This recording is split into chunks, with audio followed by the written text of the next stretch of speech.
കഴിഞ്ഞ 8 പതിറ്റാണ്ടുകളുമായി രാജ്യത്തെ വാഹന വ്യവസായ മേഖലയിൽ ശ്രദ്ധേയമായ സാന്നിധ്യമാണ് ടാറ്റ മോട്ടോഴ്സ്. ഇന്ത്യയിലെ ഏറ്റവും അധികം പ്രവർത്തന പാരമ്പര്യമുള്ളതും വലുപ്പത്തിലും മുന്നിലുമുള്ള പ്രശസ്ത സംരംഭകരായ ടാറ്റ ഗ്രൂപ്പിൻ്റെ ഭാഗമായി 1945 വാഹന വ്യവസായ മേഖലയിലേക്ക് ടാറ്റ മോട്ടോഴ്സ് കടന്നു വന്നത്.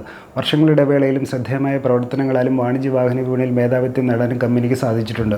കൂടാതെ യാത്രാ വാഹന വിപണിയിൽ ആദ്യ 3-ൽ എത്തിപ്പെടാനും ടാറ്റ മോട്ടോഴ്സിന് കഴിഞ്ഞു.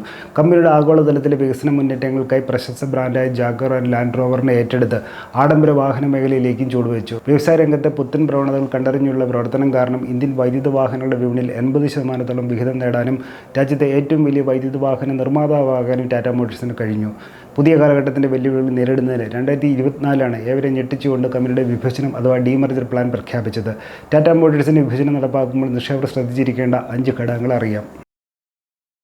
2024 മാർച്ചിലായിരുന്നു ടാറ്റ മോട്ടോഴ്സ് നേതൃത്വം കമ്പനി വിഭജിക്കാൻ പോകുന്നുവെന്ന പ്രഖ്യാപനം നടത്തിയത്. തുടർന്ന് ഇക്കഴിഞ്ഞ ഓഗസ്റ്റ് 1 കമ്പനിയുടെ ഡയറക്ടർ ബോർഡ് യോഗം വിഭജന തീരുമാനം അംഗീകരിച്ചു. ഇപ്പോൾ പദ്ധതിയിടുന്ന പ്രകാരം നിലവിലുള്ള ടാറ്റ മോട്ടോഴ്സിന് 2 വ്യത്യസ്ത ലിസ്റ്റഡ് കമ്പനികളെ മാറ്റുന്നതായിരിക്കും. വാണിജ്യ വാഹന വിഭാഗത്തെ Tata Motors commercial vehicles limited എന്നും യാത്രാ വാഹന വിഭാഗത്തെ Tata Motors passenger vehicles limited എന്ന പേരിലും സ്റ്റോക്ക് എക്സ്ചേഞ്ചിൽ ലിസ്റ്റ് ചെയ്യും.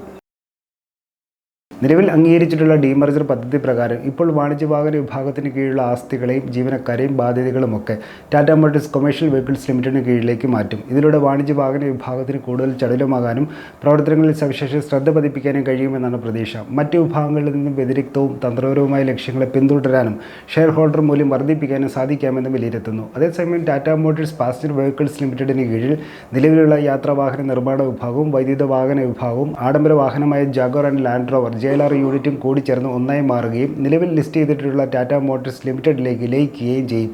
ഇതോടെ യാത്രാവാഹനം, വൈദ്യുത വാഹനം, ആഡംബര വാഹനം എന്നിവ ഒരു കുടക്കീഴിലായി മാറും. തൽഫലമായി കൂടുതൽ ശ്രദ്ധയോടെ യാത്രാവാഹനങ്ങളുടെ പ്രവർത്തനങ്ങളിൽ മുന്നേറാൻ കഴിയുമെന്നാണ് പ്രതീക്ഷ.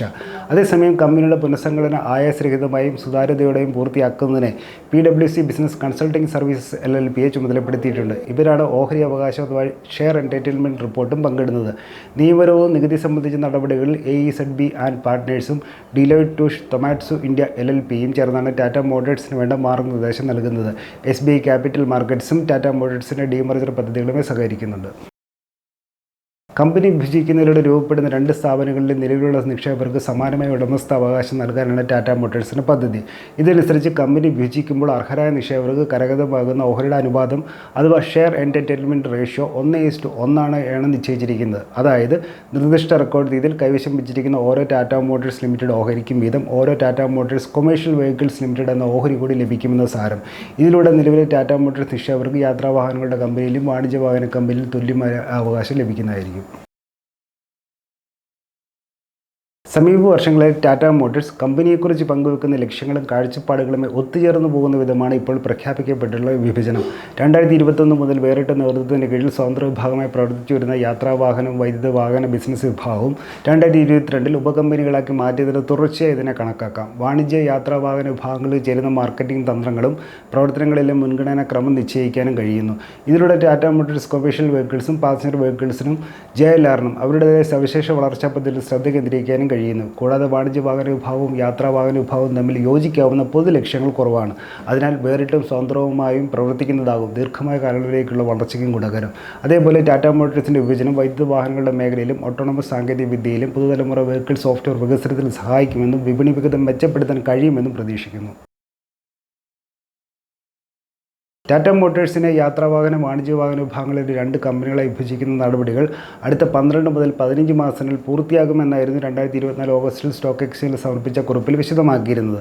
അങ്ങനെ നോക്കിയാൽ 2025 ടാറ്റ മോട്ടോഴ്സിൻ്റെ വിഭജനം പൂർത്തിയാക്കി 2 കമ്പനികളിൽ ലിസ്റ്റ് ചെയ്യപ്പെടുമെന്നാണ് പ്രതീക്ഷ. കമ്പനികളുടെ ഓഹരികൾ കൈമാറുന്നതിൻ്റെ ഭാഗമായി അർഹരായ ഓഹരി ഉടമകളെ കണ്ടെത്തുന്നതിനുള്ള റെക്കോർഡ് തീയതി നടപടികൾ പുരോഗമിക്കുന്ന മുറയ്ക്ക് ടാറ്റ മോട്ടോഴ്സ് പ്രഖ്യാപിക്കും. വിഭജനത്തിന് ശേഷം രൂപീകൃതമാകുന്ന 2 ഓഹരികളും NSEലും BSEലും ലിസ്റ്റ് ചെയ്യും.